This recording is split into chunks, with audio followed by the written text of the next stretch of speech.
गोविंद शिल्प घेऊन येत आहे 79 ट्विन बंगलोचा भव्य दिव्य पंढरपुरातील एकमेव प्रकल्प। आमच्या प्रकल्पाची वैशिष्ट्ये मनाला शांती देणारं महादेवाचं मंदिर, मुख्य रस्ता सुमारे 30 फुटांचा, अंतर्गत रस्ता सुमारे 20 फुटांचा, ग्रामपंचायत योजनेचा प्रत्येक बंगलोजला स्वतंत्र नळ, सांडपाण्याची सुरक्षित विल्हेवाट, सर्व टाइल्स ग्लॉसी आणि नामांकित कंपनीच्या, सर्व स्टँड खिडक्या चौकटी, सुपर ग्लॅस ग्रेनाइट, दोन्ही अटॅच बाथरूम पूर्णपणे टाइल्स, पंतप्रधान हर घर नल योजना पूर्ण प्रकारे, bathroom basin kitchen CP fittings हे जगवान कंपनीचे, स्टीलवर पूर्णपणे जिंदाल कंपनीचे, 1000 लिटर पाण्याची टाकी, 150 लिटर सोलर वॉटर हीटर सोबत वॉटर प्युरिफायर, प्रत्येक बंगलोजला स्वतंत्र पार्किंग, दर्शनीय भाग पूर्णपणे डाटो टाइल्स, टाटा प्रवेश कंपनीचे आकर्षक भक्कम दरवाजा, फुटी उंचीचे सुरक्षित कंपाऊंड। मग विचार काय करताय? गोविंद शिल्प, पत्ता गट नंबर 95, हॉटेल अंगण शेजारी, टाकळी रोड, पंढरपूर।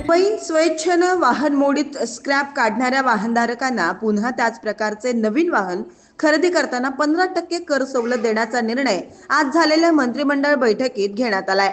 मुख्यमंत्री देवेंद्र फडणवीस यांच्या अध्यक्षतेखाली झालेल्या राज्य मंत्रिमंडळाच्या बैठकीत हा निर्णय घेण्यात आलाय।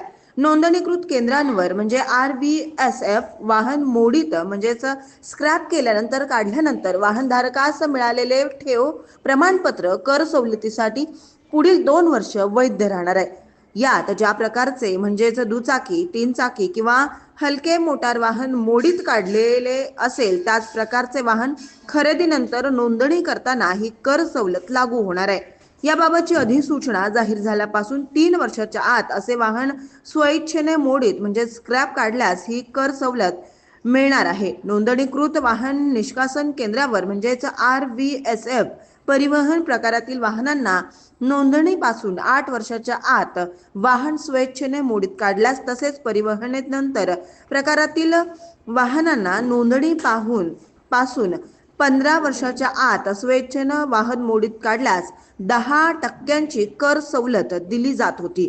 यापुढे एकरकमी कर लागू असणाऱ्या परिवहन, ट्रान्सपोर्ट तसेच परिवहनेतर वाहनांना कराच्या 15% सवलत दिली जाणार आहे। तर ज्या वाहनांना वार्षिक कर लागू आहे अशा परिवहन प्रकारातील वाहनांच्या नोंदणी दिनांकापासून पुढील 8 वर्षापर्यंत तर परिवहनेनंतर प्रकारातील वाहनांसाठी पुढील 15 वर्षापर्यंत वार्षिक करात 15% सवलत देण्यात येणार आहे। राज्यातील 1 लाखापेक्षा जास्त लोकसंख्या असलेल्या सर्व शहरांमध्ये दुचाकी टॅक्सी समुच्चयक ॲग्रिवेटर सेवा सुरू करण्याबाबतचे धोरण लागू करण्यास आज झालेल्या मंत्रिमंडळ बैठकीत मान्यता देण्यात आली आहे। बैठकीत बाईक टॅक्सी वाहनांचे समुच्चयक धोरण ठरवण्यासाठी गठीत केलेल्या रामनाथ झा यांच्या अध्यक्षतेखालील समितीने केलेल्या शिफारसीनुसार हे धोरण लागू करण्याचा निर्णय घेण्यात आलाय।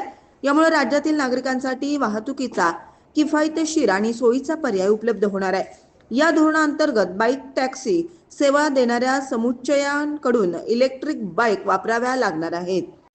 ताज्या घडामोडी पाहण्यासाठी आमच्या YouTube चॅनलवरील PVR म्हणजेच पंढरी वार्ता या न्यूजला सबस्क्राइब करा आणि शेजारील बेल आयकॉनवर क्लिक करा।